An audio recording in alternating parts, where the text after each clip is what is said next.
ایک دینار یا آدھا دینار، ایک دینار یا آدھا دینار۔ محدثین اس کی تشریح میں لکھتے ہیں کہ ایک دینار اگر خون آتا ہے اس دوران اگر مل لے تو ایک دینار، اور اگر خون بند ہونے کے بعد غسل سے پہلے مل لے تو ایسی صورت میں آدھا دینار۔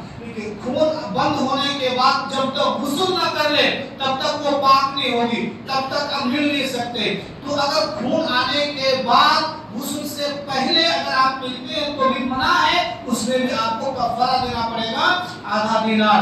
بہرحال اس سے جو ہے ملنے سے منع کیا۔ اس کے بعد ایک اور چیز کا ذکر کیا، ایلا کا۔ ایلا کا کہا کہ للذین یؤلون من نسائهم تربص اربعۃ اشہر۔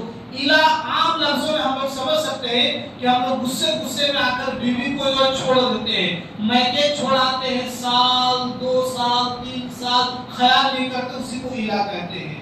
اور شریعت نے اس کا ڈیفینیشن بتایا ہے، وہ یہ کہ آدمی کسی بات پر غصے میں آ کے اپنی بیوی سے نہ ملنے کی قسم کھا لے، کسی بات پر غصے میں آ کے اپنی بیوی سے نہ ملنے کی قسم کھا لے 4 مہینے کی۔ اگر 4 مہینے سے کم ہو تو ایسی صورت میں کیا کرے گا، قسم کو توڑ دے گا، قسم کا کفارہ دے گا اور اپنی بیوی سے مل لے گا۔ لیکن اگر 4 مہینہ یا اس سے زیادہ ہو تو ایسی صورت میں 4 مہینہ تک یا اس سے زیادہ ہو تو اس کو اختیار ہے کہ قسم توڑ دے، جو کہا تھا کہ اللہ کی قسم نہیں ملوں گا، تو قسم توڑ دے، قسم کا کفارہ دے اور اپنی بیوی سے مل لے۔ اور اگر وہ نہیں چاہتا ہے، اپنی بات پر برقرار رہنا چاہتا ہے کہ میں اس سے نہیں ملتا، تو اس کو باندھ کے نہ رکھے بلکہ اس سے طلاق دے کر کے آزاد کر دے۔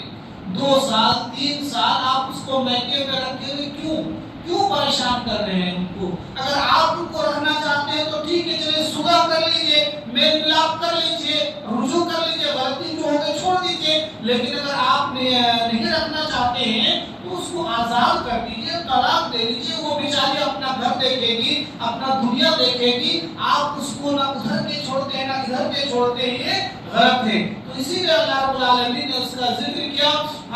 اس آیت کے آخر میں کہا کہ فَإِنَّ اللَّهَ غَفُورٌ رَحِيمٌ۔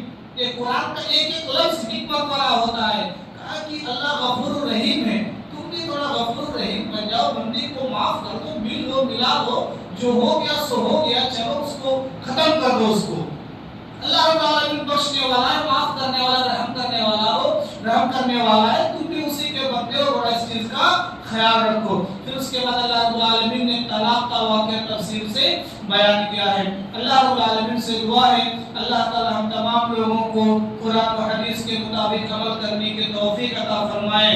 ہماری بیویوں کے جو حقوق ہیں ان کو پورے طور پر ادا کرنے کی توفیق عطا فرمائے۔ اللہ ہم سب کو پورے طور پر اسلام میں داخل ہونے، اسلام کے احکامات پر عمل کرنے کی توفیق عطا فرما۔ آمین۔ اقول قولی ھذا واستغفر اللہ لی ولکم ولسائر المسلمین۔